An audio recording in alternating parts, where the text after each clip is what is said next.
Hey everybody, it's Tyler McVicker, the guy from Valve Newsland, and today we're going to be trying out something new. We're going to be doing a podcast, as you probably heard in the YouTube announcement video, if you saw the YouTube announcement video.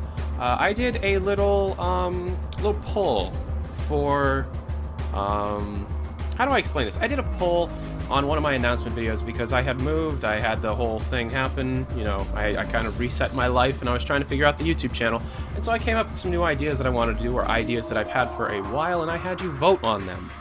Which one you would have liked to see me do more than the others. So you voted on them, and it was a three-way tie. I gave you three options: a channel called The Land of Ooh, which would talk about cartoons, such as Adventure Time and Regular Show. Another channel called Tyler News Network, which is more of a candid video channel. Things that I want to do that don't necessarily pertain to Nintendo or Valve, like thrifting in the vein of LGR Thrifts. You know, little candid videos. And it was a three-way tie. On top of this podcast that we're about to do now, it was a almost identical three-way tie. And so yeah, well, I'm going to be doing this News Network podcast right now, and today I'm with a friend of mine. Also, I'm a big fan of his videos, as are a lot of you. His name is Ross. He's right here. Say hi, Ross. Whoa. His name is Ross. Is that right? Yeah. Yeah? He likes Puzzle Agent. He did a video about Puzzle Agent, and he did a Half-Life thing a while back. He did like this little Half-Life thing. So we're going to be talking about a couple things that have happened in recent times. So, Ross. Yes. Are you a big fan of virtual reality? Are you at all to virtual you reality? know, I've barely been able to use it, but from what I've seen, like you could almost chalk me up in like the true believer category. I've always kind of wanted to get like more into games because I kind of had a taste of stereoscopic 3D in like early 2000s, and and virtual reality seems like it's better than that in almost every level. Yeah, I play a lot of games for escapism, so being able to escape even further, it's basically the biggest gaming upgrade I'm looking forward to. Now, recently, I mean, you have an Oculus Rift developer kit, right? Like somebody sent you over. I recently have one, yes, from a fan who gave me one. The DK1. Very lucky, very lucky. If that fan has a second one, I'll give you my P.O. box. He has, yeah, so you have a DK1, and the difference between that and what's now being up for pre-orders is obviously quite drastic. But have you been able to set it up? Have you been able to use it? Do you have any experiences You with know, it? almost, well, two things. One, I was so busy during the time I got it, I didn't have as much time to throw at it. But two, by the time I got the DK1, like everybody had sort of moved on to the DK2. The software is almost kind of a nightmare, like in terms of compatibility. I've gotten a demo working where I look at a desk, and I did get to see some video clips with it. That was pretty neat. But at this point, I have not gotten a game working on the DK1. It's almost like if you had a program that was written for a specific build of Linux or something, and that it's several years old, like trying to get that to work. Yeah. It's about on that level. So they're not kidding when they say dev kit. I've used, there's the cardboard, where you could like turn a pizza box into a VR headset using just the two lenses in your phone. Yeah. I've tried that. It's all right. It hurts my head after a couple minutes, but that's probably because you're using a phone as your main processing unit and your screen, and your accelerometer. So that's probably not the best situation. The Oculus Rift, when it first launched, I say launched, when it was first kickstarted back in 2012, I think. Yeah. It cost $300 to be able to, do that, and then you could get it unassembled. You have to assemble it yourself for $275. So $25 is how much it costs to be able to assemble an Oculus Rift. Keep that in mind, because now this is what we were getting to. The pre-orders launched on Wednesday for the Oculus Rift, and it's $600. $600. That's insane. I think it's insane. The guy who invented Oculus, the name is not on my head right now, came out on Twitter. Palmer Luckey. Okay, that guy, Palmer Luckey. He came out and said, which I've heard sounds a lot like a porn star name, and I'd have to agree. It does. It like a 70s, like a classier. Yeah. It's not overt, but it's a very slight innuendo. Yeah. Yeah. But no, he came out on Twitter and said that like they're losing money on everything sold, and it's incredibly cheap for the technology that's there. Now, if that's the case, why were they taking such a larger hit for the developer kit? And if it was just them trying to, just get them in the hands of developers as cheaply and quickly as possible, why not just make it free for developers? Developers still had to pay. That HTC Vive, which is Valve's headset, you can get it for free as long as you promise to put the game up on Steam that you're currently developing, if that game ever comes out. But $600, I've seen a lot of people rant about it, and I don't want to just be another person ranting about this high price. Well, no, that's good, because I'm coming in from a sort of another angle where, like, I really, really want virtual reality, but at the same time, yeah, that is a high price. That's very high price. I have a few thoughts on that. Once you start packing in a denser resolution, you see the same sort of thing in monitor space, where it does ratchet up the price. I guess there's a lot more tech involved with that, being able to do that. My guess is that's where some of the price is going. However, I have to wonder, if they're not making money on the Rift, okay, I understand that, but, like, do they have plans to make money? How? Exactly. I mean, like, I understand that, the crew of Oculus Rift, they want everybody to have virtual reality, and maybe that really is the plan, just get it out there. But I'm surprised there's, like, no profit, or where is the profit, I guess. Yeah, I mean, it could just be a loss project because, that's what Zuckerberg wants to do, in which case, that's good, but I'm just curious, in terms of, like, long-term sustainability, how does that work? But my guess is most of the cost has gone into the panel, the screen. So, sorry to cut you off there. No, I mean, they have to be making some money off of this, otherwise it's not a viable... Because Facebook purchased Oculus for... How much did they purchase it for? It was at least $1 billion, wasn't it? I want to say $2 billion, but maybe not, apparently. Yeah, $2 billion. $2 billion, okay. So obviously they want to be able to have some sort of return on their investment. Otherwise, what were they doing? Because Facebook's publicly owned, isn't it? Publicly traded. So it does have to answer to shareholders. Because if you're a private company, yeah, you can do whatever you want. But your shareholders, they probably would want to know what the plan here is. Some people are bringing up in the chat that the difference between the handsets that were apparently they're handmade. Each headset is made by hand and not in a factory, and that's what's driving up the cost. Which again seems insane, because we've understood automated manufacturing. There are robots that can build these things, I'm certain. I mean, maybe for dev kits, I can understand they're doing it because, the prototype's always changing, that sort of thing. But I would think for release version, that would be completely automated. Well, they would have something done by now, especially the large amount of time that it's taken since the first dev kit. And oh, man, I've been waiting. Yeah, it's been killing me. I'm normally real patient, but, man, not for this. Yeah, I know what you mean. There's so many things that bother me about this whole situation, because I know for a fact, and at least not for a fact anymore, it was a fact back like before the pre-orders even hit, that a lot of people are like, oh crap, okay, we have to wait for the Vive. The Rift is too expensive, we're waiting for the Vive. The Vive is going to be more expensive than the Rift.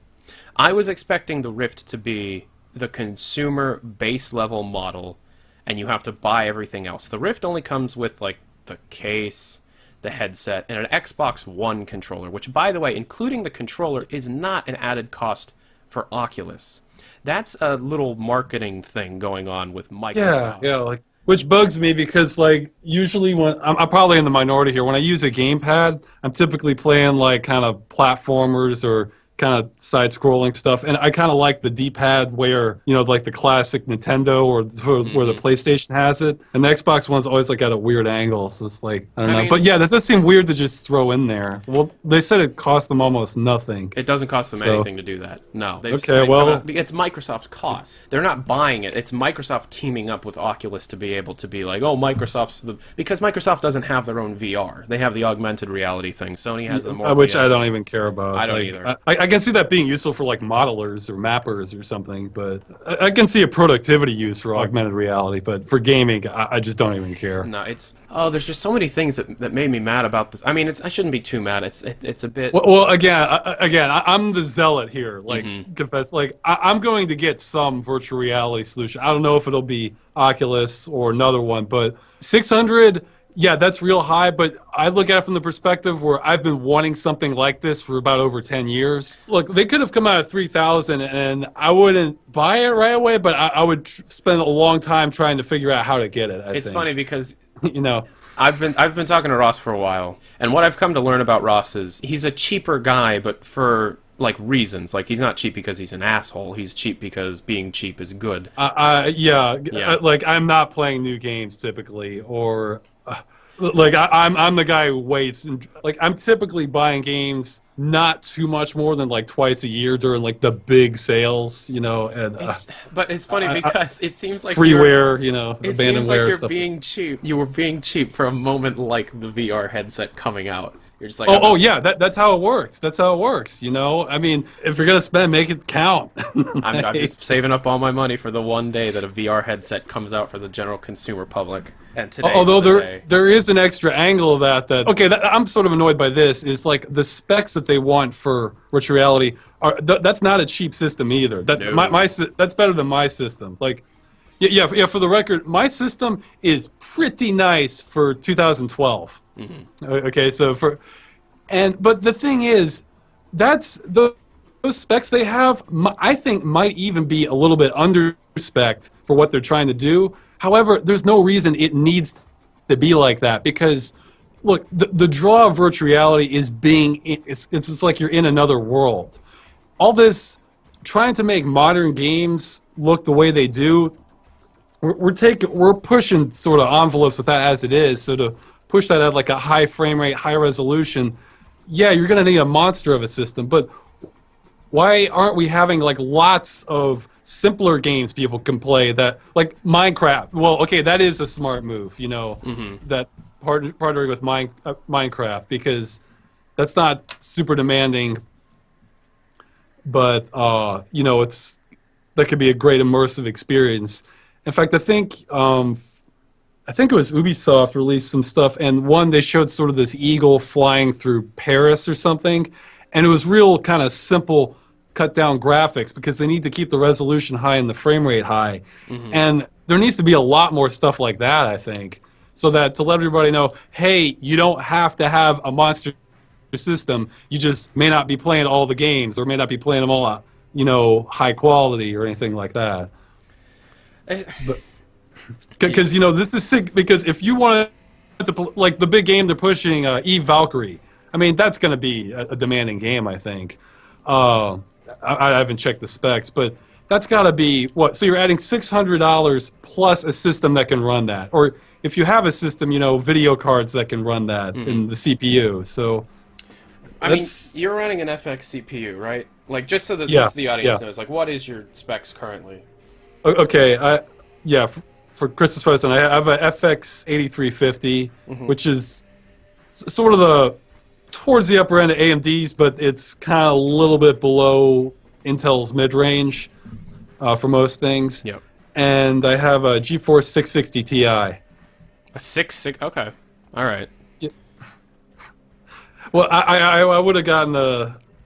Well, I'm holding out for the next generation. Really, it's going to be die shrinks. They're going to have a big jump forward. Yep. And just 8 gigs of RAM. So. And then just so like because people ask me all the time, my specs right now are an 80. I'm also running an FX CPU, but it's I think an 8370. I think something like that. I don't know. I recently had to purchase it because Windows 10 changed my clock speed. Long story. I have Crossfire 270X and 16 gigs of RAM, so I think I'm probably closer to being able to run VR stuff, but the point is, it's a $600 headset, and to be able to run VR at least what the marketing people are saying is good graphics and good frame rate. People always say, like, oh, 30 FPS, 60 FPS, the human eye can't see above 24, which is not right. We're not getting into that conversation. VR is actually better when it's higher than even 60. I think Sony during some of their I think isn't the Oculus aiming for 90? All of them are aiming for 90. 90 is well, not all of them, but we'll get into that. Yeah. But okay, so the Morpheus was like there was a presentation with Sony where in their slides they were like, oh, 60 is bare minimum. You want to hit. I would say that's from what very little I used, I would say that's probably accurate. I think mine is only running at 60. I forget the specs on the DK1, but I could see where it might be better for. Again, I haven't due to sort of the industry leaving the DK1 by the curb. I don't have good gaming experience with this yet. I'm still sort of wrestling with it. There's just so many things. Okay, so we'll move on a little bit. Okay. So yeah, it has pretty much turned into an enthusiast item. I think analogy I've heard a lot of is like people running like multi-monitor setups, like like 3 screens or something. Yeah. That is not everybody, and that tends to be expensive. And I think it's going to be kind of a similar crowd, at least to start off. Well, although again, I'll be the other side of the argument here. I actually am kind of glad they're not skimping too much on the specs, because I was actually kind of worried when they said this would be for $350 unless they had some great solution, because from using the DK1, I have 2 major complaints about it. One's the software, which I think they'll probably get fixed in time, or maybe it's mostly fixed for the consumer version. Yeah. And 2, the what people have called the screen door effect. It's very noticeable in this first generation one. This is one area where I'd say resolution really matters, because it's not like a normal screen where, the difference between like 1080 and like a 1440 monitor, yeah, it's a little sharper, but it's not like, oh my God, difference. Whereas you're really zoomed in on that for the Oculus Rift. So even little differences can make a big impact. So I kind of am glad they're pushing it, even if that makes the price higher, because one comment I saw is that a few years from now, no one's going to remember how much the price, but they would remember if they made it too cheap and it wasn't that good experience. So you said something interesting. You said that it's essentially an enthusiast's piece of hardware right now. The Oculus Rift. It is. At that price, it is. I mean, look. What if a new console came out for $600? Do you think that would just fly off the shelves? Well, it did. The PlayStation 3 did that. Oh, it did? Yeah. I thought they had some trouble initially with the sales, but then it sort of picked up as it went on. What happened was when it first launched, nobody bought it. I don't remember when I was. Yeah. It's like didn't it really not start selling until the price drop, or it didn't start selling until 2011, and it came out in 2006. Maybe 2010. Okay. Yeah, well, they must have had a price drop between. They did. No, they went from 600 to like. Yeah. So it's the same. I think it's a similar thing. Now the question is, how much is it really going to drop? Because they are throwing some real hardware at it, but. Well, they're saying that there's not much of a profit margin there, which I don't believe. It's like you said, publicly owned company. They made a $2 billion purchase. Yeah. Okay. Well, that's my question. Okay, fine. Where's your money coming from? I mean, is it a pure loss? A division of Facebook? I mean, maybe, but is Facebook even? I'm surprised shareholders are cool with that. Facebook is nowhere near as profitable as it used to be. Because, okay, so you don't usually use social media, but I grew up, like, right when social media started to happen. Like, sure, MySpace and Friendster were before it, but, like, right when Facebook happened, I was in, I think, 7th or 8th grade, and everybody used Facebook, and then everybody used Twitter, and then everybody used Instagram, and then everybody used Vine, and Facebook, unfortunately, is already like 4 or 5 generations behind, and this is a completely separate topic, and we're getting off topic, but Facebook isn't as popular, isn't as profitable, and if you actually use Facebook as often as, say, a teenager did in 2009 or 2010, you're pretty much having to put up with a lot of the problems that Facebook had back then, but weren't as public. Nowadays, if you go on Facebook, it's nothing like, it's only like, if you don't like this picture, God will hate you. And if you don't watch, and if it's just nothing but like... It's still going to take a while to dethrone them, though. Sure. But they made a $2 billion purchase, and they're claiming that it isn't being sold at a profit. It's incredibly cheap, and they're not making any money. I don't believe that at all. I just think that that's Mr. Lucky just coming out and saying, no, just backtrack. But we should just wait until Carmack talks, because he doesn't care. He'll just say the truth. Yeah. He doesn't care if they, like, sue him or anything. Like that. Yeah. But, like, okay, so you say it's an enthusiast piece of hardware, but CES. I don't know if CES is. I don't know. CES has happened, and Valve has done their little piece of crap thing, which we'll get to that in a little bit. CES has happened, and it's mostly just HTC's presence. There's no.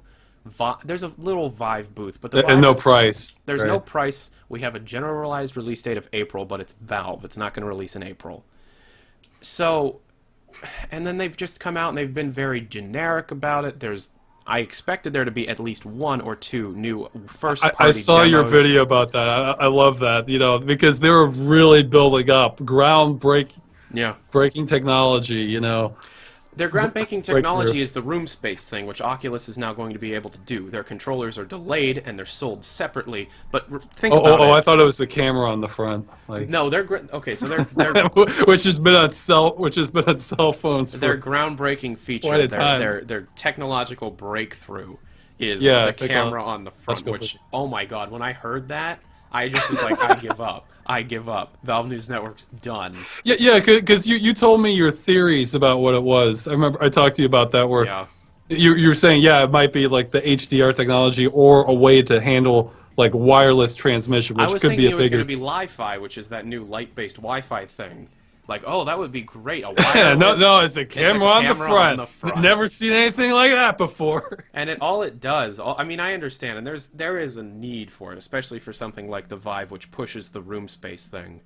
Which, in case For me, as the VR zealot, for me that's sprinkles on the top. Yeah. The touch controls, the room presence, the camera in the front. That's all sprinkles on the top. The main thing is being able to step into a starfighter cockpit or to just walk into a first-person shooter, except now you're in the world. To me, that's the big thing. Everything else is secondary. Well, I mean, from my perspective. I feel like whatever adds to the immersion is welcome change for me. Yeah. I'm not saying it's not welcome. I'm just saying like that. That's not really going to impact like which one I get as far as like. But more features never hurts. Yeah, but the camera on the front isn't a feature. It's just something HTC does. I don't even. Okay, so what happens with the breakthrough. camera? No, it's. Oh my god, I had to use the bathroom 2 times. It was. So I get up and I had like 10 emails about it, and I read a bit more about it, and it is a welcome feature, and it is needed, like I said, especially for something with room space. What it does is it shows the area around you in this cool wireframe Tron-like environment. I guess it like, I don't know exactly how it does it, and this is completely speculation because there's no like technical specs on how this software works, but it wireframes your environment. Okay, so you don't run in, you don't trip over, you don't break your neck over your coffee table, even though you should have moved that before you put on a VR headset. And it reduces the amount of times you actually have to like lift the headset up off your head and check around you to make sure that the space is good. And that's a decent feature. I appreciate that Valve is going in and trying to keep the safety also good. But there's so many other things that could have been improved with VR, and even with this camera on the front, which isn't necessarily the biggest it's not a technological breakthrough, it's a camera. HTC has come out at 2 times so far in different capacities. Number one, Cher Wang, the CEO, which is an unfortunate name, CEO of HTC, the current CEO, came out and said that the HTC Vive might have trouble with mass market adoption due to its high price. Now, I expected HTC's Vive price to be $600. That was about the price I expected. Yeah, and Oculus was supposed to be the everyman. And Oculus was version, supposed to but- be like the base consumer model for like $300, $400. And if it was $300, I would have pre-ordered immediately. Because I feel like that's a fair price. Because the Oculus comes with the Xbox One controller and a carrying case. And that's what people have argued. Because, it comes with a controller and a nice carrying case. Oh, boy! Yeah, carrying case, yeah. I like to build my own carrying cases, first of all. So you can use this on the bus, Yeah, exactly. Go to a At the hardware subway. store, get that foam, and get a nice, like, metal snap case. And that's... Anyways. So the Vive comes with the headset, the little lasers that you mount to your walls, which act... what they're called the lighthouses. And they can do the room scale a lot better than anything else.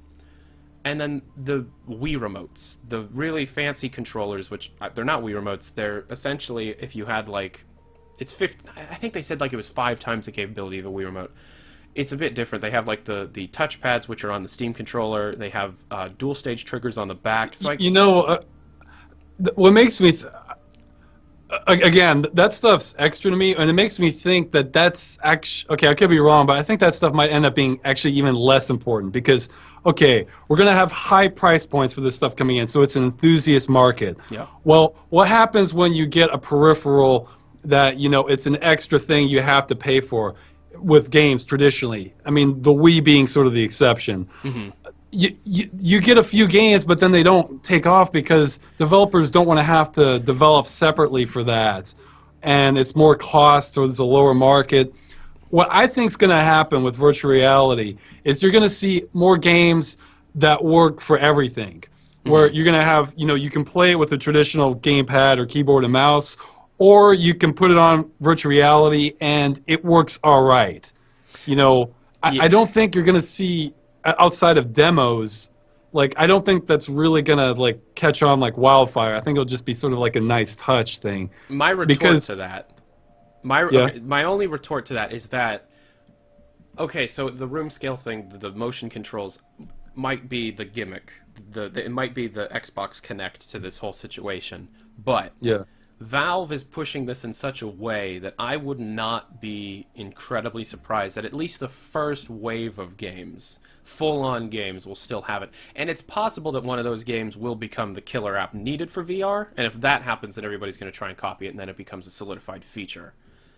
Maybe. Well, I think, okay, I think as long as, developers are aware of it and aren't shaking the camera around so much or trying to make people sick, I think just normal games, the way we have now, can be really impressive with virtual reality. Yeah, but it all it depends. Again, you just got to get it to the more people to see it and experience it. It depends on the game.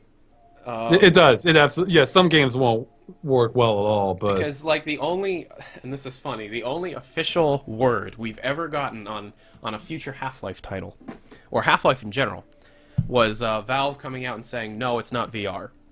And we had a Valve employee talk to, I forget the website, but they did an interview, and they asked, this isn't when, oh god, his name's escaping me.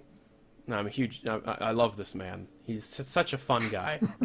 He's the guy who does the talks for all the, my god, did I really forget his name? Okay, so the guy we'll just call him Bob. We'll call him Bob. His name will come back.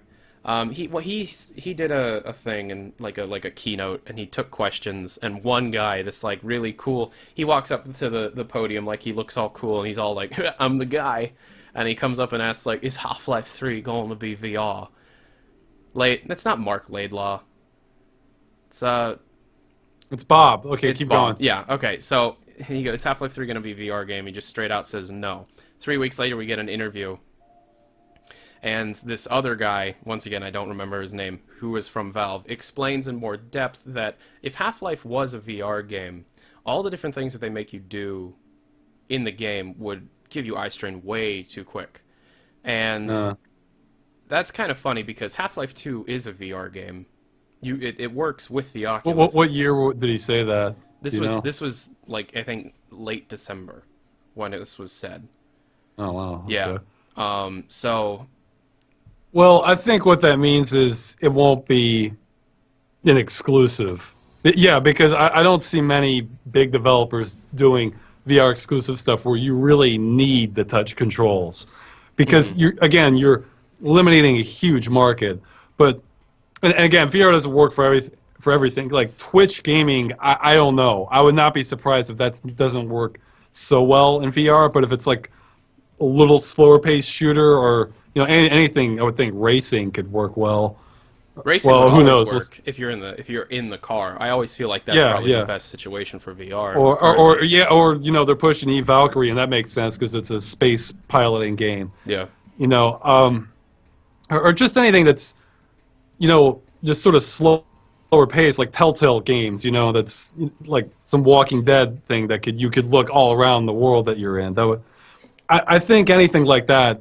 I think we're going to see more of that stuff that, if you don't have VR, you can still totally enjoy the game, but if you do, it's a much more immersive experience. His name's Chet Falisak. Sorry. I'm so sorry, Chet. I want to interview you. You grew up in Cleveland. We're buddies. Call me. You might not believe me, but on my desk right now, I have a book called "Damn Right, I'm from Cleveland" by Mike Polk Jr. He's a YouTuber from Cleveland who makes just hilarious videos. So Is he the guy that was who one of my did Christmas the presents. Cleveland like tourism videos? video? Oh, yeah. He sure is. Yep. Yeah, That's- he's done a lot of other really funny videos too. Though. I know, but those are my favorite. Being Oh, from yeah. that area. Yeah. Fun times in Cleveland. If you haven't seen that video, oh my God.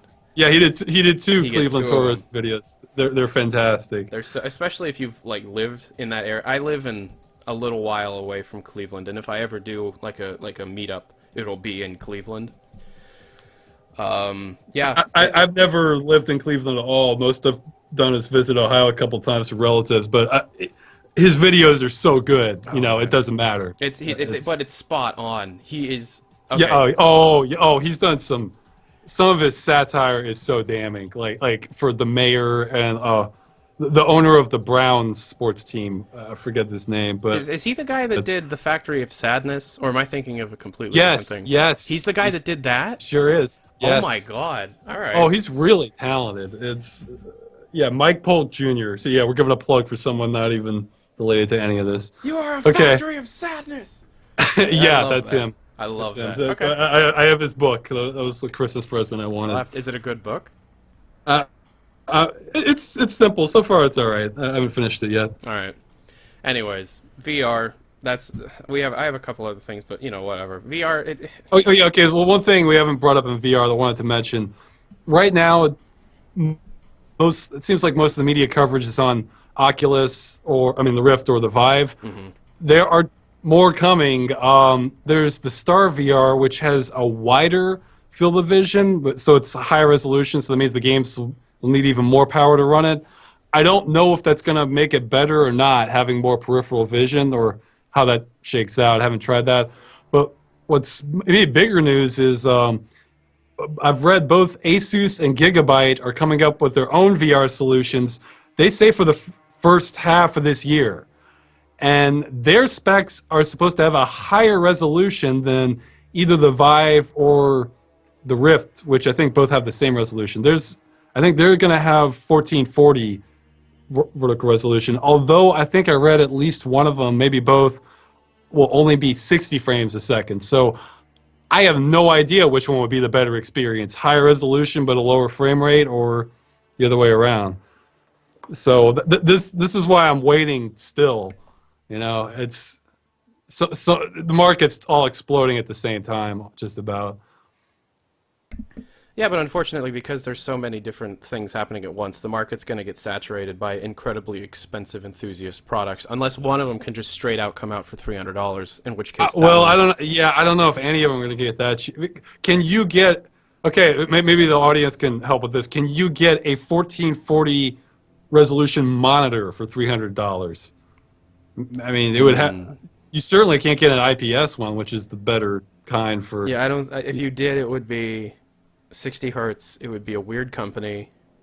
Yeah, and it probably wouldn't last very long. Happy Box company monitor. Happy Box. You know, and there's lots of like Korean writing on the side.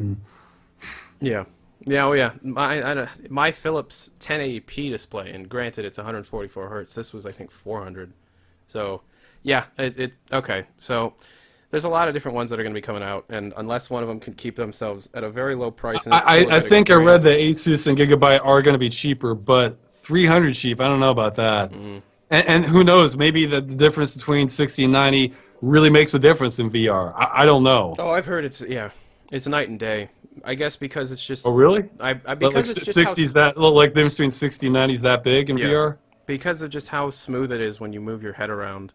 It's like it's one of the best things you could, because you could have like, you don't need photorealistic graphics. You can have a very nice art style going, and that's probably better, especially for time.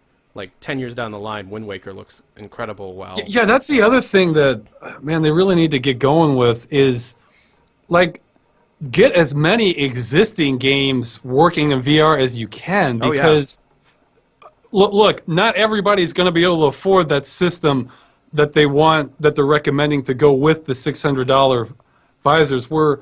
Whereas I would love to play older games and just really be in that world, you know. And hey, you could run that perfectly smooth if the game's old enough. I mean, think of your favorite 3D game, you know, with a good perspective.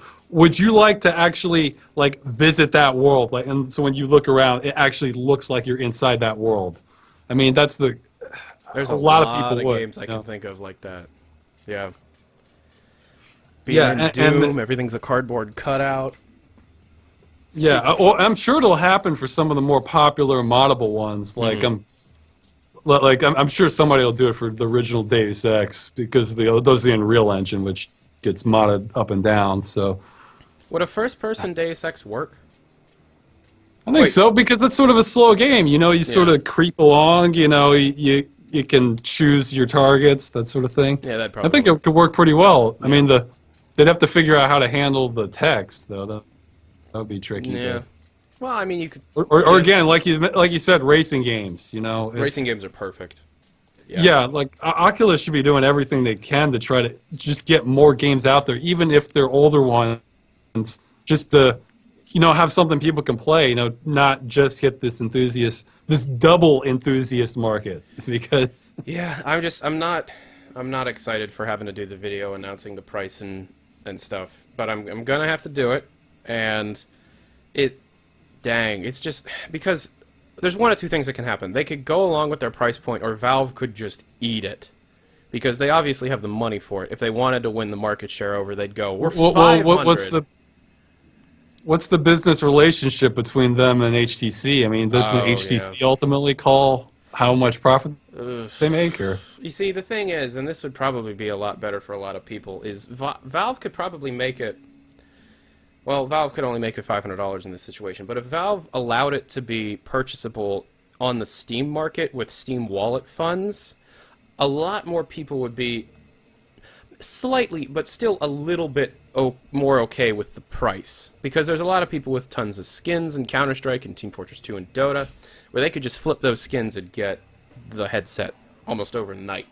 So if it was marketable on Steam, that'd be great, but unfortunately, because HTC is the distributor, that's not going to happen. So you're going to have to order it through HTC, and HTC probably does control the majority of the price, which means even though Valve might... I will say Valve doesn't necessarily have the best reputation. I'm hoping it's different for HTC, but working with hardware vendors, because I'm remembering... I mean, I'm sure all your fans know they really, I thought, dropped the ball with the original Steam boxes, working with all these vendors, and then the vendors find out through news articles that they're backing out because they want to work on the controller more. Yep. I mean, that's ridiculous, you know. Well, I mean, these big computer companies that, you know, they have to sit and move the hardware in order to keep Steam afloat. boxes, unfortunately, for right now, are the backseat product, and the controller and the link are the thing that Valve's working on. And funny story, no, I'm talking about like the initial delay. Well, they pushed it back like a year or two, or it was something. It was a year and a half ish. Yeah, and they were just building it up with all there were all these prototypes at like the CES or some trade show from these companies. Like, yeah, here's the Steam box.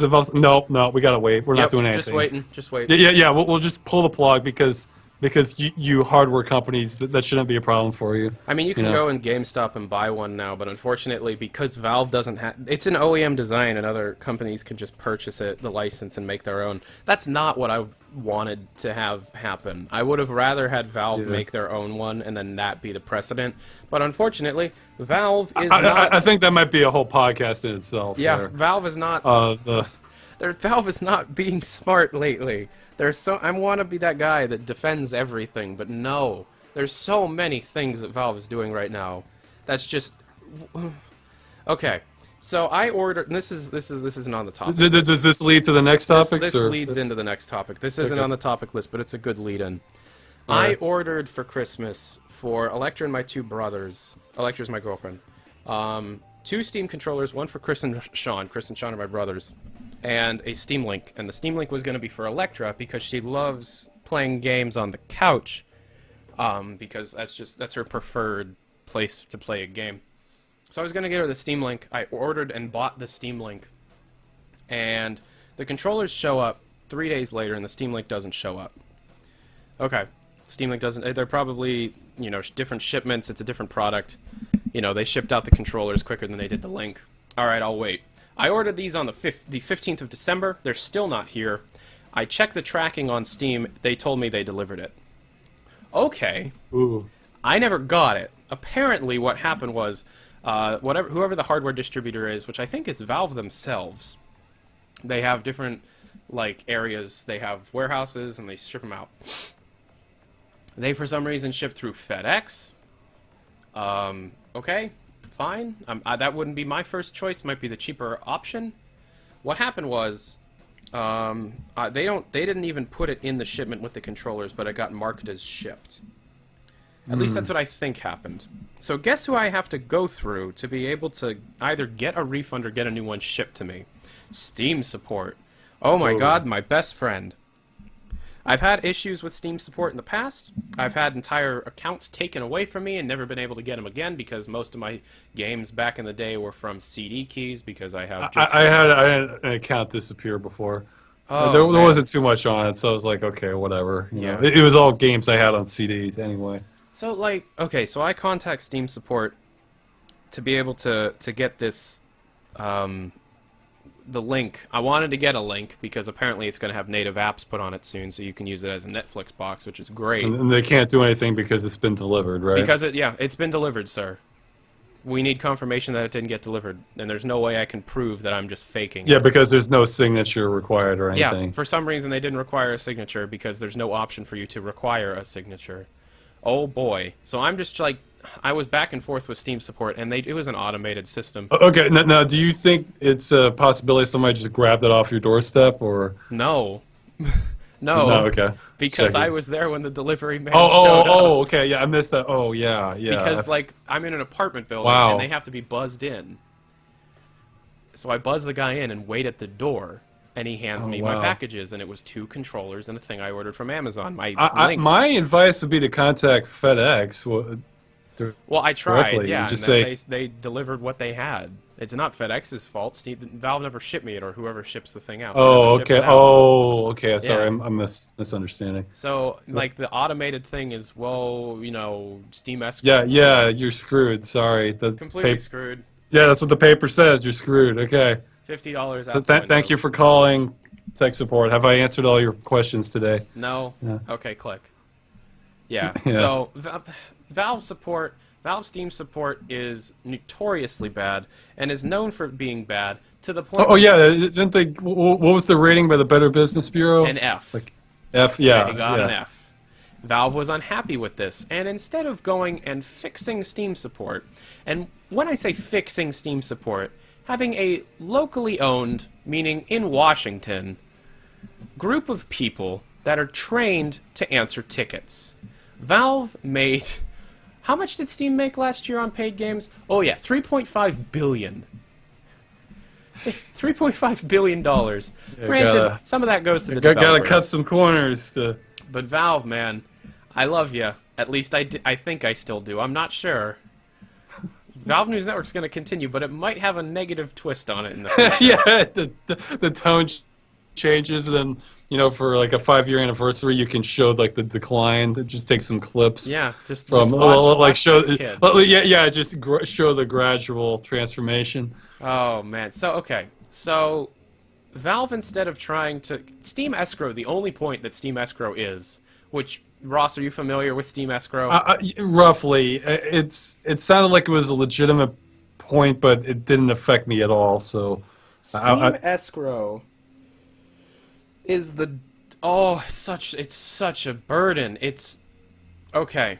So if you try and make a trade with a person that doesn't have their dumb mobile authenticator app up and running for the last 7 days, they're going to hold the items that you trade over the last 3 days, 72 hours. This is to reduce people getting their items stolen and taken away. And now the big thing is that escrow doesn't protect against. Steam escrow... Wait, back up. How do people get digital items stolen? Like just account hacking? No, or? what'll happen is somebody will hack into the account, which shouldn't have been happening because of the email verification, the 2-step verification that Valve implemented. Yeah. But there's a way to be able to just skip it. Great. Okay, so you skip the email verification, or now you skip the mobile authenticator, which is way easier. If you personally know this person that you're trying to mess around with and steal their items, just take their cell phone. You have the number to be able to get into their account. You get into their account, and what they do is they trade their entire inventory over to their account. And then what they do there is sell the items off so that the items can't be traced back. It's, yeah, it's... It does sound like a toll booth for their entire economy for trading. But, like, let's just slow everything down. Everything. So, like... So the whole thing, so what they did was, okay, so what you can do now is there's the 3-day delay unless the other person has the mobile authenticator, which they do, so the delay is unnecessary because, okay, so there's a 3-day delay. What'll happen is if there's a trade made that you don't like, that you weren't a part of, if it's a scam, you can cancel the trade.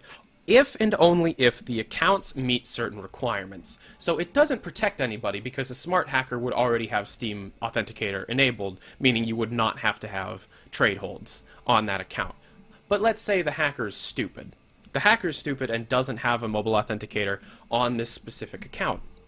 That means that there is no trade hold, okay? There might be a small one. It can go anywhere from 24 hours to 72 hours. I want to say this is more regulation than like the Wall Street trading has now. Like because the markets will close down if there's too much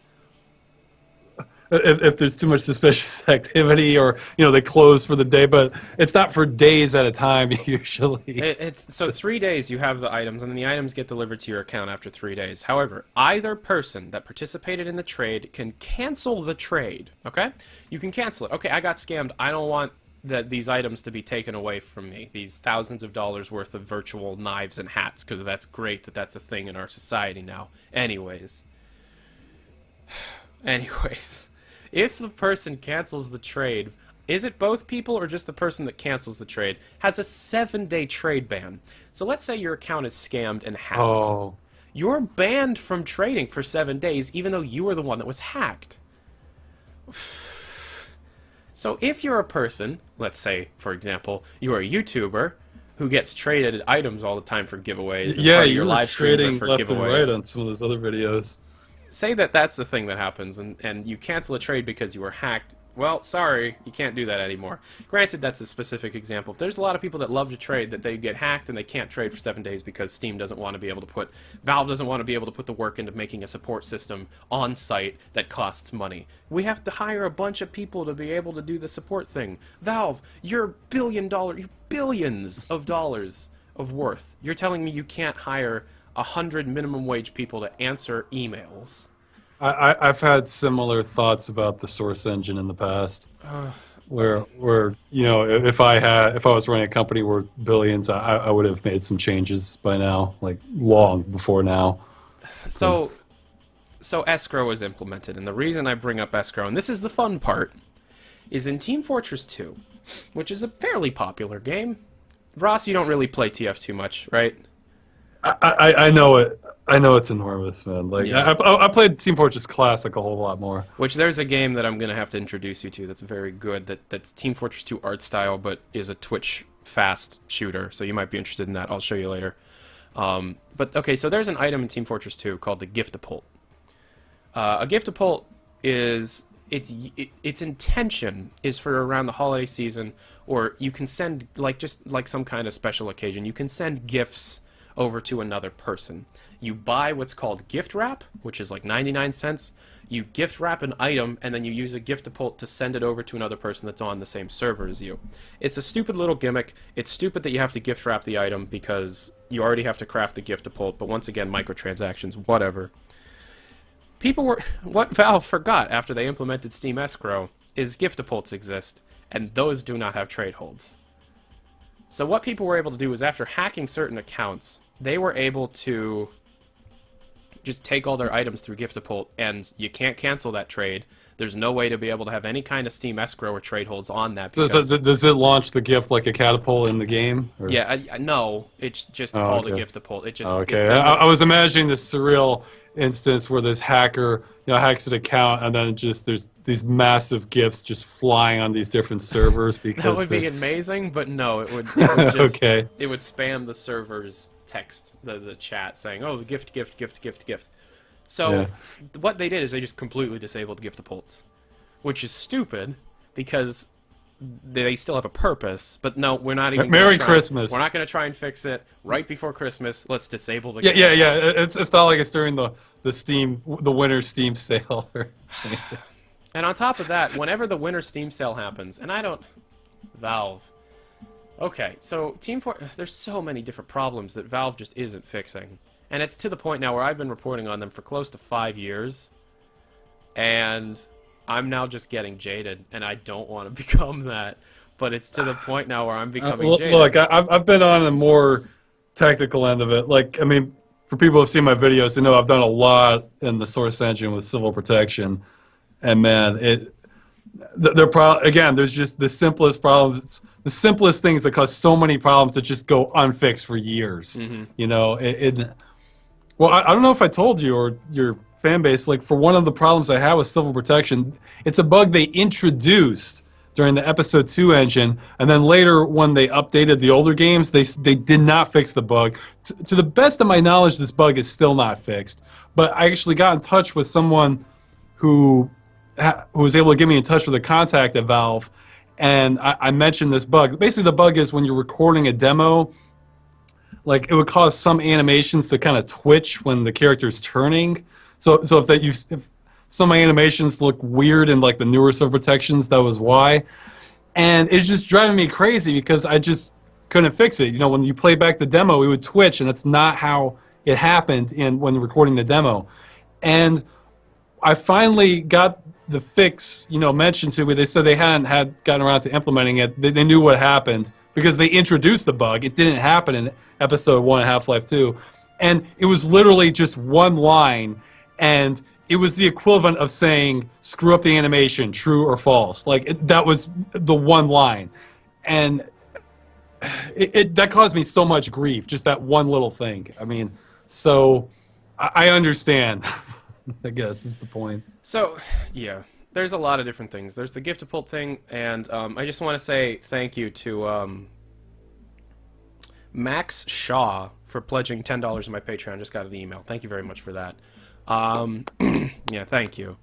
So there's that thing, and then it completely bypasses Steam escrow. That's stupid, so they just disable it right before Christmas. And another thing that Valve needs to fix, they maybe don't have to fix it if they don't want to, is they try and make these economies in games, right? This also isn't on the list. They make these little economies. Team Fortress 2, Dota 2, and Counter-Strike have economies. More so, at least I understand Team Fortress 2's the most. Yeah. What I'm going to call the currency in Team Fortress 2 is called refined metal. How you make refined metal is you craft 2 items that are similar classes. So like if you have 2 scout items, you craft them, you get what's called a scrap metal. 3 scrap metal makes a reclaimed metal, 3 reclaimed metal makes a refined metal. So it costs like 27 items to make a refined metal.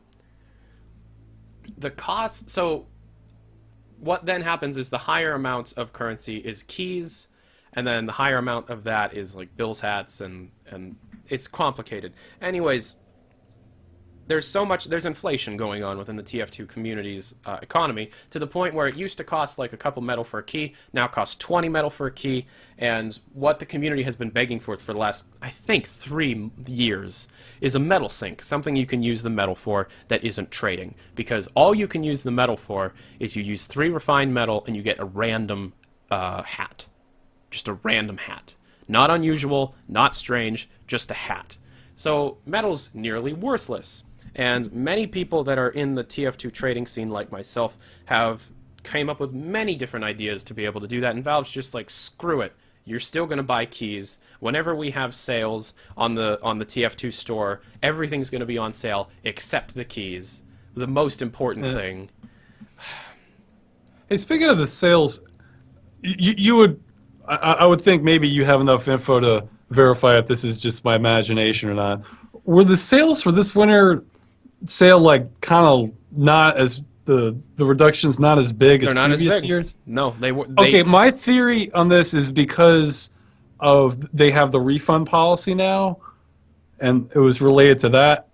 Like they got rid of the flash sales, and I thought that might be because of the refund, because then you they could. never came out and said it. They got rid of the flash sales and daily deals, which in my opinion was a fun little part of the winter sales. Like, oh, some people miss out on the sales, but that's like because you I weren't think paying I heard attention. there was like some sort of exploit where you could buy a game and then just wait, and then like, okay, let's say you buy a game for $10, and then but you don't play it, you just wait like for the sale, and then 4 days later there's a flash sale and now it's $5. Well, I think what they would do is like refund that and then get the flash sale one. But I don't know how big a thing that.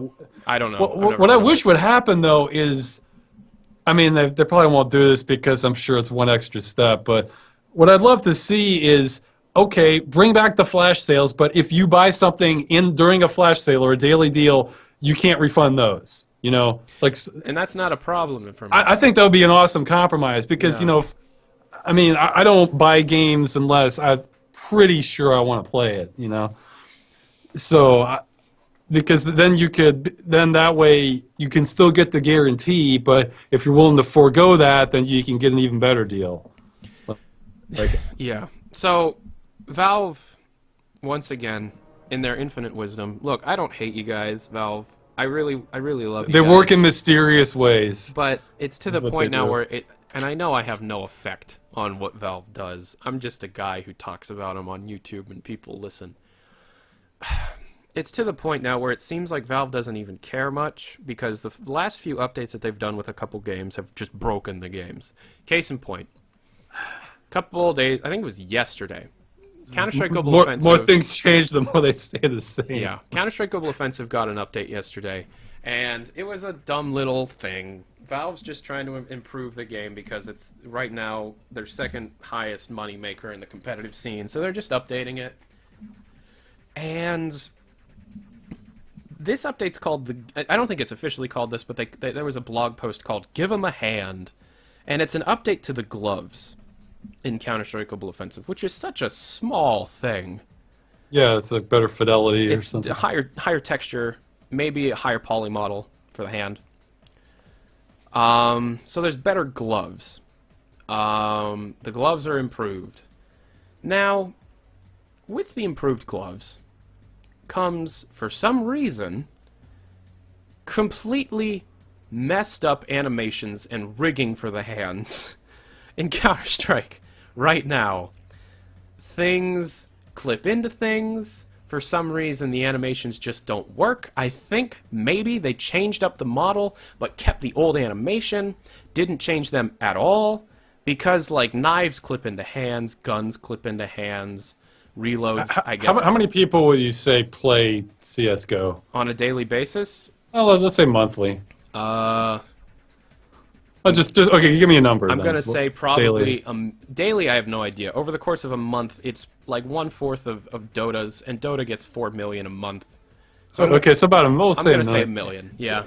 You'd think they test. You'd think they would test a non-critical update a little more. You know, it's like I can understand rushed updates if there's like a huge exploit they need to fix immediately, but.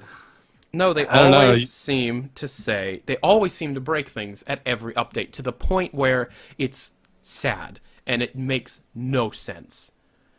So, like the Counter-Strike Winter update, this is going back of like last month. The Counter-Strike Winter update comes out and it brings out a new weapon, the R8 revolver, and I'm sure everybody knows about it right now, but I'll explain it to Ross. The R8 revolver comes out. It's the most broken piece of garbage that I've ever seen introduced to a game. And I've been playing games my whole life. The R8 revolver not only would kill in one shot to a fully armored opponent at mid-range, and you don't even have to shoot. So it's like a hand AWP. Huh? It's a hand up, but to the point where you could shoot them in the chest. And not only that, you would be able to shoot during freeze time. You would be able to shoot while planting. Yeah, and it's a revolver, so it fires faster. Yeah, I can see where people would like that gun. And it's a revolver. So, like, the thing was, oh, you have to hold in the... and there was a glitch where like the gun was supposed to have 2 different firing modes. One where it takes forever to fire a bullet. You actually have to hold down the mouse button to be able to have the pin go back, and then it would. But for some reason there was a glitch where the other firing mode was you could fire pow pow pow pow pow, but the range was off. The accuracy so has basically every server turned into like a InstaJib one where everybody has that gun. Right when the update came out and I joined a server, all I heard was the revolver going off, and it was like that for a couple days. They fixed it after like 2 weeks. It's still an incredibly powerful weapon, but the price of it kind of balances it out a bit if you follow the actual metagame of Counter-Strike a little bit, and I know very few things, but they didn't test, is what I'm saying. You were able to fire. Yeah. I was gonna say, like, do you? Well, probably not, because Valve's pretty secretive. But I'm wondering, like, what's the procedure for someone approving like a patch that affects like millions of games? I don't know anymore. Like, I do not know like, anymore. because this sounds so fundamental that it's not like if you jump on this box in this map and do a 360 jump, then you can glitch through this wall. It's not. This is like 5 minutes of playing, you would see this. Yeah. You know, you were able to disarm a bomb while shooting this gun, which is. if you play. Is there any? It sounds like an opportunity for some people to make some good fan art. You know, like somebody like taking one hand with the wires, not even looking, and like holding a gun out and shooting. The idle animation and shooting a terrorist in the chest. Oh. And then, like, every update that's ever come out, Team Fortress 2 is legendary for it. Team Fortress 2, you've called the source engine a pile of duct tape, or you've said you've heard it be called like a tower of duct tape. Team Fortress 2 is the tower of duct tape on top of the tower of duct tape. It just keeps going. When it first came out on Source Engine in 2007, it was based off of the Orange Box Source Engine. And granted, it was developed in an earlier engine. They ported it over somewhat poorly. But it still had decent performance, especially for the time. You could run it at 60 FPS for the hardware that you had back in 2007. That is the one sort of saving grace of Source Engine, is that it tends to run really well on older systems. Although I will say, having done a lot of modding myself, when you see like the levels for Half-Life or Counter-Strike, they are optimized beyond belief. Like they just... It's like they squeeze every bit of performance out of those maps, traditionally. Now this is the problem. Half-Life 2 runs great. Okay? It runs perfect. Yeah. Well, no, it doesn't. They ported it over to Source 2007 Orange Box, and it's been broken ever since. But it runs all right. Team Fortress 2 runs garbage. Okay? I have... Oh my god. I have Crossfire 270Xs. And I run it maxed out on Crossfire 270Xs, which are cards that came out last year, or maybe the year before.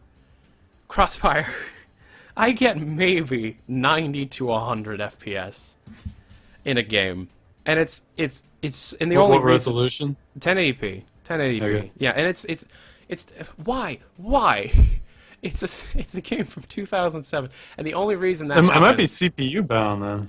I don't know. My CPU is great. It's just it. Yeah, it's only an 8-year-old game. It's an 8-year-old game. The game that came out in 2007. Let's think of another game that came out in 2007 that wasn't Valve. BioShock, that was locked at 30, but now there's a mod that came out. No, that doesn't count. Fallout 3, that's not a good example. What came out in 2000? Just I have to look at a list. Super Mario Galaxy runs better. Anyways. I don't know. It's I guess my point is, like, even though the engine runs on a lot of different things, a lot of the performance comes from their mappers just, at least traditionally, just extracting every ounce of performance out of it. That's why, in some of my videos, like one on a rail where they ride a train, I didn't know that much about mapping, so I just kind of threw everything in there and just let it go. It ran so incredibly slow, but it ran, and I was able to record it frame by frame. But the point is, I think a lot of the credit for Valve's traditional performance goes to the mappers, because they're just, it's like they just slice off, like any sliver you don't see, they're trying to unload that to make room for everything else. It's impressive in a way. like, okay, so you have the Quake engine, then you have Gold Source, which is based off the Quake, then you have Source, which is based off of Gold Source, then you have Source 2, which is based on Source. So we have Dota 2. Yeah. How much are they? How much of Source 2 is being like written fresh? Or I'm not big enough into that. I'll have to ask some of my friends. Like, I mean, are they finally saying, guys, okay, we should keep some of our systems for compatibility, but we really need to rewrite a lot of this? Are they doing that? Or I do not know, but I do. Traditionally, from my perspective, it seemed like every day update to Source, they make it prettier, and then roll a dice and break a random thing. Just break something, yeah. Yeah, break something. It might be really minor. Like the Alien Swarm engine is the one that most modders like to use, even though Alien Swarm was one of the most forgotten things that Valve ever did. Because it had less problems? Well, no, yeah, it has less problems, and it's the best in terms of graphics. Now there's Source 2013, which is the one most people use. I don't know. There's a lot of different Source engine versions, and every single one of them comes with their own set of problems. 2013 seems to be the most stable, but it's just one giant pile of duct tape, and because of Team Fortress 2 just completely changing, I don't know what happened, but if you played Team Fortress 2 in 2007 like I did when it first came out, granted I was like 10 years old, when it first came out, it was a very stylized, it was a very artistically balanced game. There were I played the original. There were 5 maps right when it came out, and all of those were polished to a point, and they were to a T, to a point sounds worse, and every class made sense. The art style for every class worked. They all looked like visually very distinct characteristics that fit their personalities. Well, I can understand them opening the floodgates because it gets a lot of community involvement, even if it gets to community involvement, but even if you lose the cohesion of it all, I can understand why they did that. There's just hey, look how much they're making money from it. They're making an enormous amount of money, but unfortunately, I mean, how many? Geez, that's sure. I'd love to see a lot more games try to keep their game alive that long because they care about it that much. Well, no, okay. So the point is, I'm fine with them changing up the art style. I'm fine with all of that. I'm not fine with them just throwing more and more stuff into the game and not trying to make sure that it all works properly. Yeah, okay, that's fair. I mean, yeah, testing is still. The stuff you told me about that gun and the gloves that shouldn't. That just shows shouldn't that happen. Testing. That just shows they're not. Yeah, you're right. That does show they're not, they're not testing the right things. They're maybe testing to make sure it doesn't crash, and then all right, looks good. Let's ship it out. Update. It's just it's to the point now where I'm getting disappointed because back when Portal 2, or at least they said back when Portal 2 was being developed, and this was talked about in these little post-mortem chats that Chet Falisak and Eric Wompa did. They play tested that game like crazy. They had people play it every day. Every time they'd make a new part of the game, they'd have a new group of people play it. Now, Portal 2 was a very well polished game generally. It had its share of issues, but it's nowhere near if you put an orange portal out, you drop the portal gun for some reason. It's not that stupid. Yeah. I mean, stuff that anyone playing the game will run into, But why is it that for their multiplayer games they just don't care? They don't. It's it's to the point where it seems like they don't even play the games.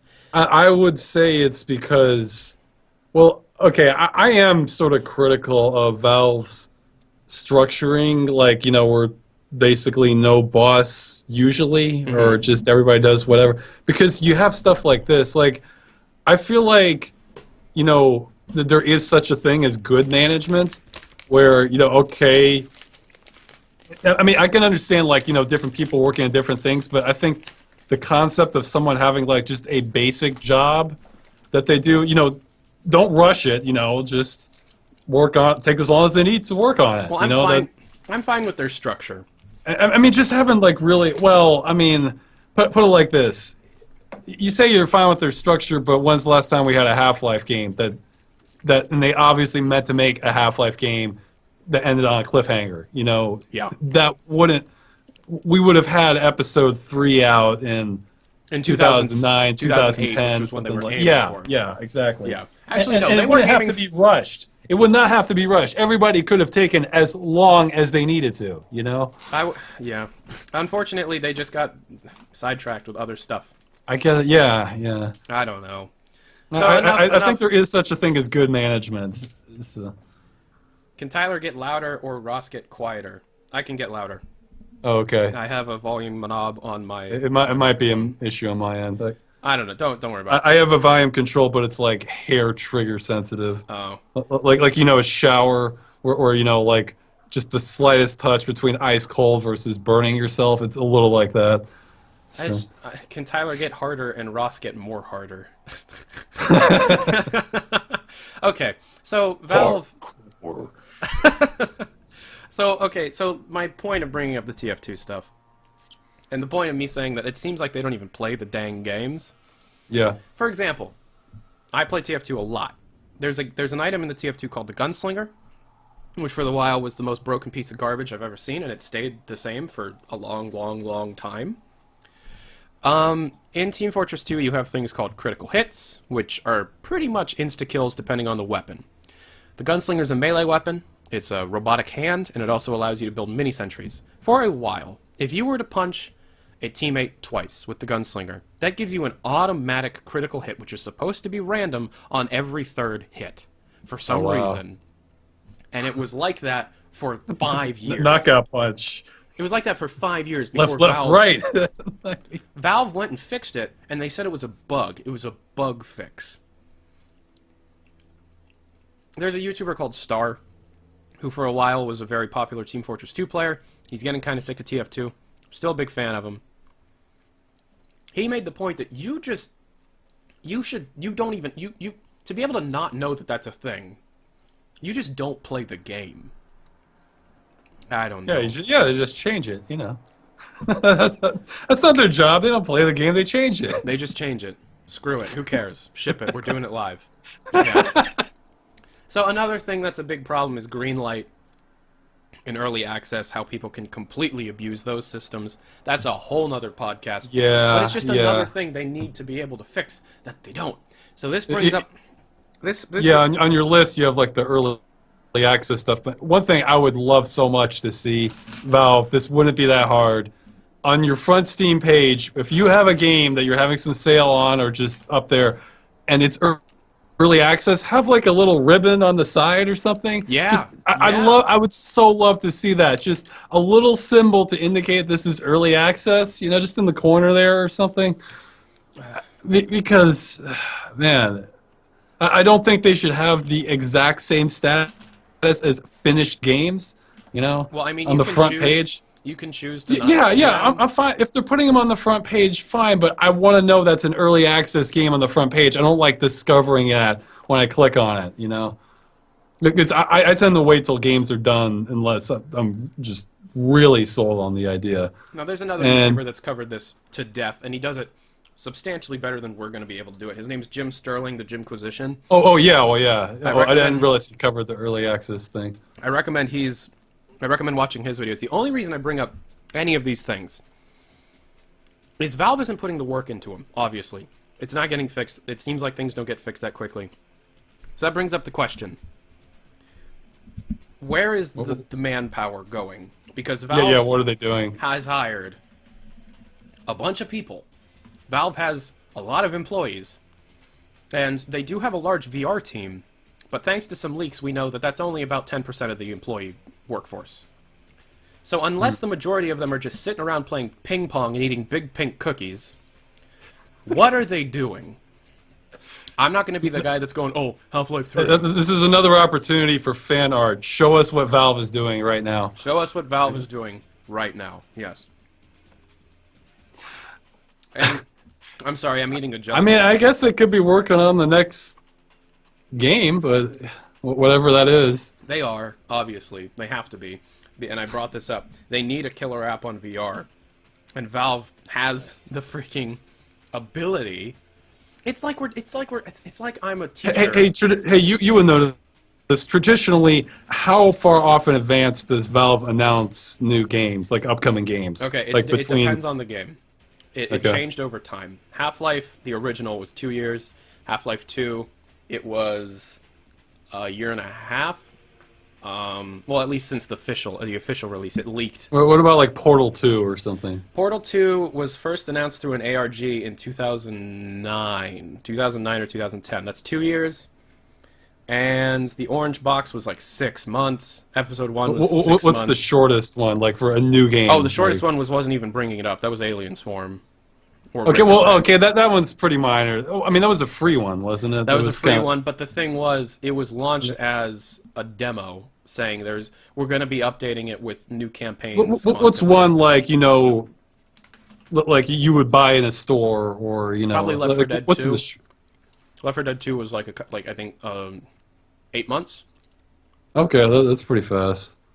Okay, so I guess my point is, if we're to follow the patterns, we're probably at least 8 months away from a new game, at any given time. It now. That's the thing. They obviously... Well, that's what I'm saying. If you look at the gap from when the announcement to when it happens, we're talking at least going by the pattern. So yes, I agree completely. VR needs some killer apps. Yeah. But if we haven't even heard of it yet, well, I guess. Well, let's see. When's E3? June. You see, that's a ways, man. I mean, I guess they could do like a Christmas release if they want to make it like the news shortest announcement time, but I don't know if that's Valve style. Well, I mean, to be honest, we're about to have the shortest console announcement release ever this E3 with Nintendo. That's a completely different topic, but everybody's going to be talking about the NX, which is Nintendo's next console. So if Valve wants to get VR out there, they have to announce an IP that people know about, because that's marketing that'll happen. Sure, they'll get a lot of marketing if they make a pirate game or they make a space game that no one's done before. I think if Valve just made any major game, that they would get attention. Oh yeah, they'd get a ton of attention from me too. But I'm sorry, I'm eating jelly beans. It's your podcast. I like jelly beans. Send me jelly beans. I'm gonna have a PO box soon. What was I talking about? Oh yeah, E3. Yeah. If Valve were to make any kind of game, it'd be big news. But what would be bigger news than Half-Life 3? Honestly, be honest. What would be not for Valve? Yeah, no. On the internet for Valve than Half-Life 3? And unfortunately, and this is another big deal, Marc Laidlaw retired from Valve. Yeah. He retired. Yeah. He wrote the entire story for Half-Life 1. He did the story treatments for Half-Life 1. He did pretty much the full story. He did the majority of the story for Half-Life 2. Poor Marc Laidlaw getting the majority of his original story cut, however. Are there any comments from him on this yet, or not? Yeah, okay, so the story is a guy named Teddy Wolf had an email exchange with Marc Laidlaw. Marc pretty much answers all his emails. I've had a few emails answered from him. Hi, Marc. He says that his time working on the Half-Life series is behind him. And in his email, he states that he is no longer a full-time employee of Valve and no longer involved in day-to-day decisions or operations, no longer a spokesperson for the company, no longer privy to most types of confidential information, and no longer working on any Valve games in any capacity. I like that no longer a full-time employee. That suggests he just comes in every now and then. Yeah, and I'm sure he does. Chills out. Now, before people go and say, rest in peace Half-Life 3, I'd like to point something out. The story for Half-Life 1 was written in about 3 years in advance. The story for Half-Life 2 was written in freaking 1999. And then what happens is... And the way... Okay, so Valve doesn't write a script. They make gameplay elements and then write the story around the gameplay elements. But there were, in Half-Life 2 especially, and I'm sure Half-Life 1 had a ton of them, but there wasn't the major leak that gave us every development file ever. Well, not everyone, but... So the Half-Life 2 files leak, and they tell a different story. A better story, in my opinion, and a different story. You have cut chapters like the Borealis, Vertigo, which is a nice skyscraper level. You have the APC, which is part of Vertigo. A helicopter crashes into a big skyscraper, then they have to scale down the skyscraper, and what's going on is... Oh my god, I'm going to nerd out. I'm going to stop myself there. But you have a ton of these amazing cut chapters. You have the air exchange, It's a much darker game. Yeah, even barely what I know. I remember, the expansion called Episode 1 was called Half-Life Aftermath. Yep. And the trailer for that was really intriguing, and then that didn't really go anywhere with that in the actual Episode 1's the game. worst out of the 3. Yeah, but the trailer for Half-Life Aftermath is pretty good. Like, Oh yeah.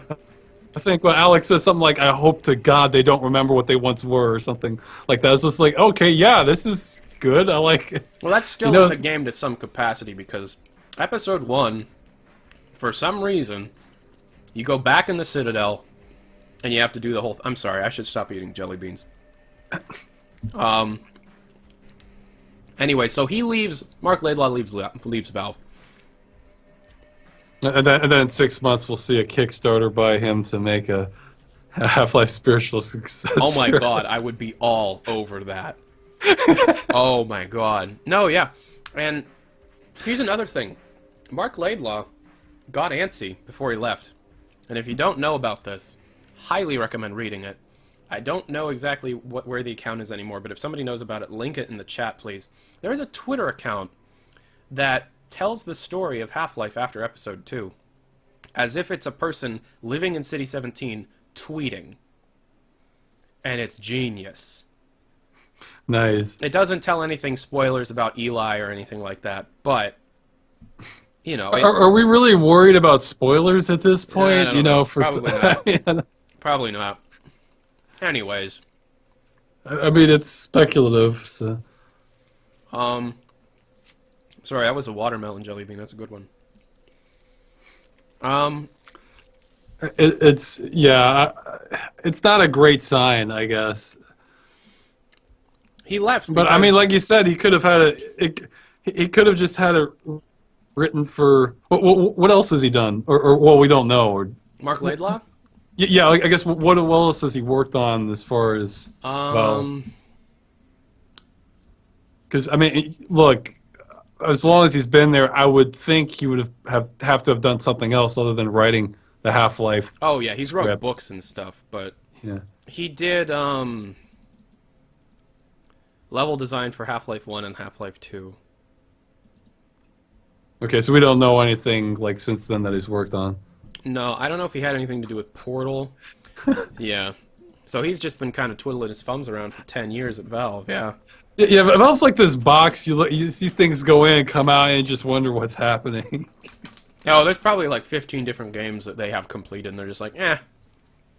No, I don't think so. I think if they had a completed game, they would get it out. Well, who knows? That's the thing about Valve. Who knows? Who knows? It's they don't do things in a manner that suggest any sort of rational, reasonable pattern behind it. It's more just kind of baffling. Like, well, wait, why would they do that? Like, oh, okay, they did that. That's good, but then no, okay. That's sort of the impression I've gotten from Valve. I don't know. Valve, I love you. This isn't us trying to hate on you. It's just us. No. I mean, look, I got into machinima using Silver Protection because they had the best tools at the time. And it's still, and now it's still, it's like everything's a mess everywhere. But it's. Well, some things are better. Let's just hope that they are developing Source 2. We know that. They're developing a new engine. They're developing VR. Let's hope that the rollout of Source 2 is similar to the rollout of Source 1. Because there was a break of games that Valve actually developed. They had Gearbox. Yeah. So that we could be getting another orange box pack type thing. Yeah. Well, really, when Source 1 rolled out, we had Day of Defeat Source, Counter-Strike Source, and Half-Life 2. And then you had... 3 years later, the orange box, and then you had Portal 2, and then it ended. Yeah. For the record, I don't hate Valve. The only thing I don't forgive Valve about is introducing bugs that I have no legal way of reverting. No legal way. Yep. Yeah. So that's the only thing I don't forgive Valve about. Everything else, yeah, it's just I don't know what's going on either. It's like a show you're watching, you just have no idea what's going to happen the next episode. So it is very possible that they're putting most of their effort into just surprising us all with a box Doubt it. What was the what was the announcement time for Orange Box versus one? Well, it was Black Box originally. It was Black Box, yeah. And then let me see. The Orange Box. between when they announced Black Box versus, I think it came out. It came out. I want to say, like fall 2007. October 10th, 2007. Yeah. Well, just look up Black Box news. Yeah. Valve Black Box. Valve planned on releasing the Black Box. Simultaneous development. May 21st, 2007 is what I'm finding. Okay, that's only a couple months. That's no. Between Okay. May and October. Oh, wait, no, that's saying canceling Black Box. Okay, previously announced Half-Life, and that's from January, so that's still 10 months. 10 months, and granted, like Portal was probably developed in that time, but Half-Life 2 started development in 1999. Team Fortress 2 started development in 1998. So that's a long time. Yeah. Yeah, you got to remember, Team Fortress 2, for the longest time, was longer than Half-Life 3. We just passed up Team Fortress 2's wait time. But Team Fortress 2 started development when they bought the rights to... Okay, wait a minute. Now I'm looking crazy. Now I'm feeling crazy because there's a... Okay, so Portal was announced at least in July 2006. I just found a Portal teaser trailer from July 2006. Oh yeah. So that's like more like a year and a half then. Well, hey, you're the Team Fortress 2 expert. When was the modern version of Team Fortress 2 announced? Not the old school. July 2006 at an EA Summer Showcase. Okay, so this stuff was all announced a year and a half prior. So that's what I'm thinking. I mean, you never know with Valve, but I would think any new game Valve is going to make, it's at least a year out. Yeah. So that would be my guess. Well, not necessarily, but yeah. I mean, it's they do what not necessarily. They could surprise us, if. Yeah, I don't know.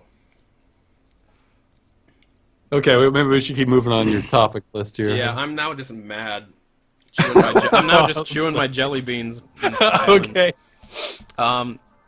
Okay, so yeah, it takes some time, but the new trend now is just announcing something one day, releasing it the next without any... I will say I got blown away by that recently. Shadow Complex, but... Yeah. Published by Epic. I read about it saying, oh, it's coming to PC, remastered. Oh, great, because I never played that one. Like 2-3 days later, okay, yeah, it's out, it's free. Like, what? I've never... Maybe I just wasn't looking at the right news sources, but, it really was just, a couple of days between announcing a remaster is coming to PC, and then, yeah, it's out now and it's free. Well, they announced it at the Game Awards in December, and then the guy was just like, yeah, it's going to be free. And okay. So I just missed the source then. Okay, that's... Yeah. But no, yeah, I played it. It was good. Yeah. Anyways, so the new thing, I know, Adele with her album came out 1 week. I don't know if you pay attention, but a singer released an album after a single came out. It only took a week. There wasn't really much fanfare, but it's still highly sold. Another artist that did that this December was Coldplay. And Ross, I know you really do not give a shit about this, but I need to rant. I am familiar at least with Coldplay, and yes, I don't give a shit. So. I just need to rant a little bit. So in mid-November, maybe early November, might have been late October, Coldplay, well, there was a poster, okay? There was this black poster with these colorful rings that were posted around in different subways in England. And for some reason, people were almost immediately able to tell that it was Coldplay. I don't know why. I don't know how. But what happened was... Coldplay announced in last December that they're going to release an album called Adventure of a Lifetime. Hated the title, but I trusted Coldplay. To give you a little background, when my grandfather passed away, which was in 2007, this is going to get real for a second, I was very depressed. Coldplay helped me through that. I just listened to their first two albums over and over and over again. When my parents got divorced, listen to their albums over and over and over again, and they got me through quite a bit of things. Their first two albums, Parachutes and A Rush of Blood to the Head, are my two favorite albums of all time. The B-sides to those albums, which if you're too young to be able to know what B-sides are, which I'm too young to be able to know, but I still know what they are, back when singles were released, which were 45 RPM 7-inch records, there would be the single, and then on the flip side of the single would be a throwaway song just to fill space. Coldplay's B-sides were phenomenal, to the point where they were better than some of their newer songs on albums. So I loved them. I loved everything about them. I wanted to be their lead singer. I was obsessed. It sounds like Coldplay is fitting the niche that Nine Inch Nails would for my generation, because you're talking about all these like these kind of tragic life things that are just stressing you out. And Coldplay Anyways, so they announced this. So yeah, for everybody listening, Coldplay is the same as Nine Inch Nails. Okay, you identical. Yes. It's the same thing. Exact same thing. So when I first graduated high school, which was 2014, I graduated, they released an album called Ghost Stories, and I thought it was pretty good. There were 2 or 3 songs on it that I thought were terrible, but, not every album can be perfect. I thought it was kind of a return to form to their original, because as each album was released, they got a bit more poppy. Their first 2 albums were incredibly depressing, very gray, rainy day kind of things. And I really liked it. I love them a lot. Their new X and Y comes out, kind of poppy. Viva La Vida comes out, kind of even more poppy, but still good. And then their album after Viva La Vida comes out called Milo Xyloto, and it's just colorful vomit everywhere. But I was too young to be able to not be in denial. And plus, Milo Xyloto came out on the same day I met Elektra, so I thought it meant something. It didn't, but I thought it did. It happened to me a little bit with Offspring, because I love their older albums, and then like after that, it's just everything's just kind of like, oh, okay, yeah. I don't know if it really got bad. It's just, oh, okay. So on Milo Xyloto, when it was first announced, it was announced Rihanna would have a duet on the album, and I was like, no, but I still bought the album on like every single format that it came out with, and I know every song. Then Ghost Stories comes out, and I'm like, okay, this is pretty good. There's one song on Ghost Stories that's better than any Coldplay song ever written, and it blew my mind. And then they announced this new album, Adventure of a Lifetime. First of all, I'm like, this is a terrible title. That's so cheesy. That is just a block of cheddar. I hate it.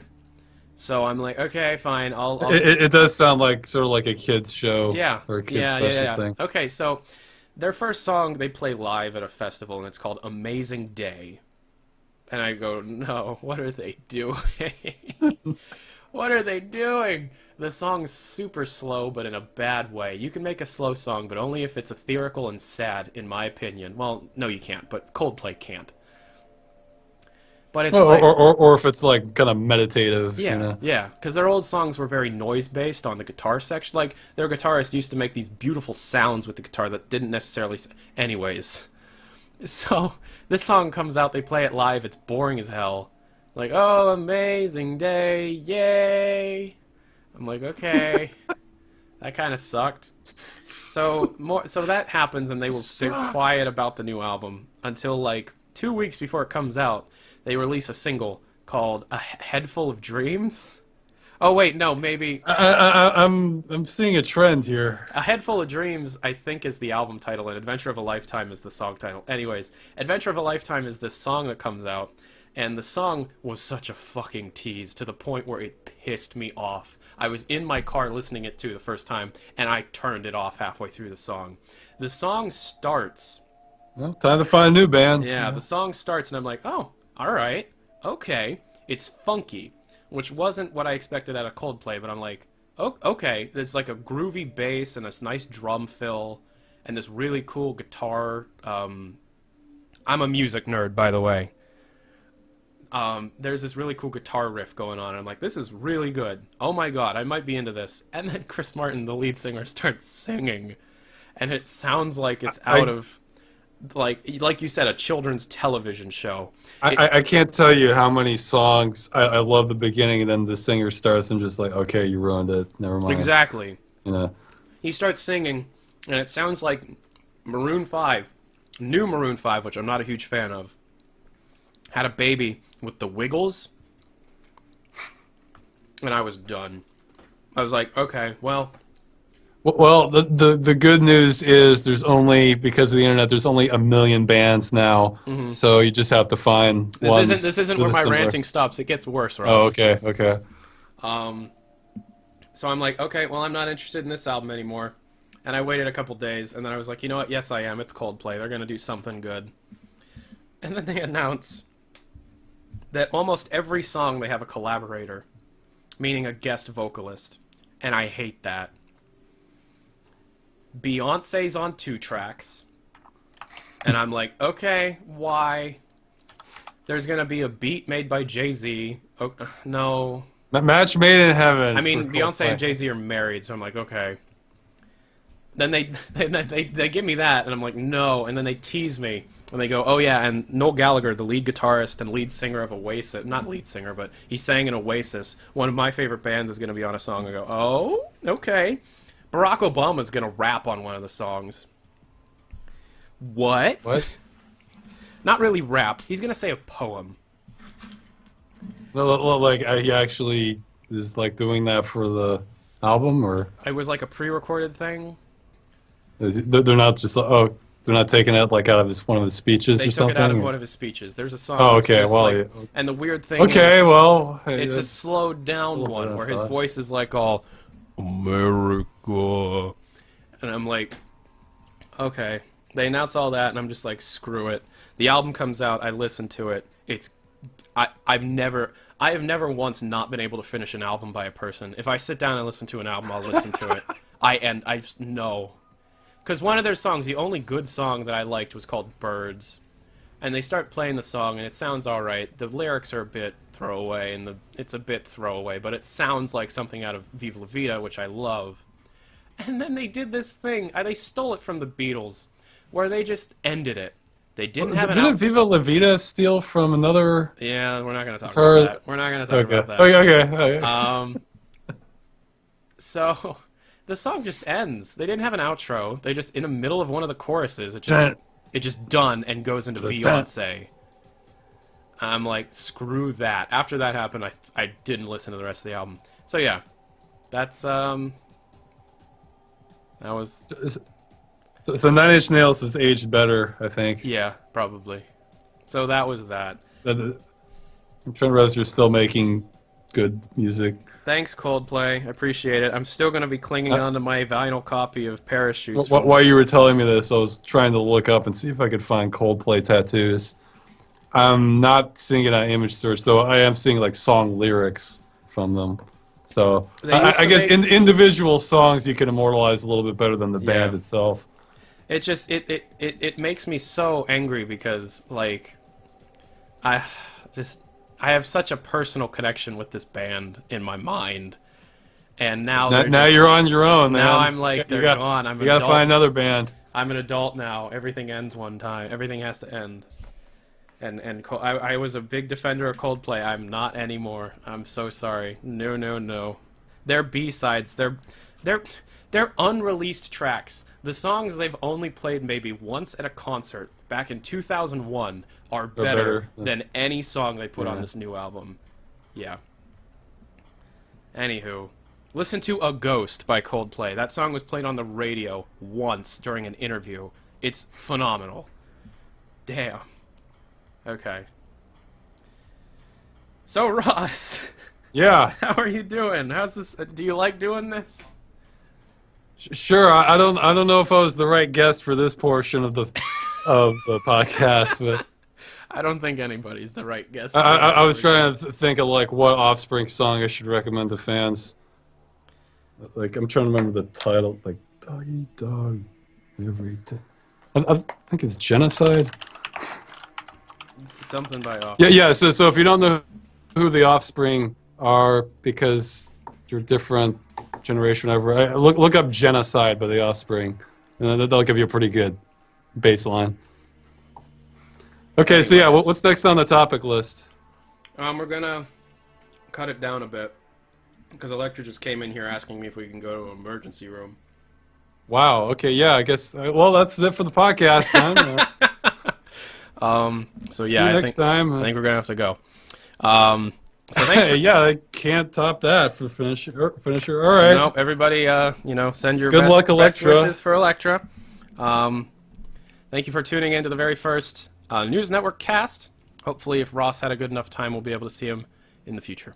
Thank you very much for Don't doing cut this. your carotid artery and go to the emergency room. It's bad. I'll try it. Okay, bye. Bye. Bye. Have a good day, guys. Thank you very much. Thank you for doing this, Ross. Yeah, sure. All right. Bye.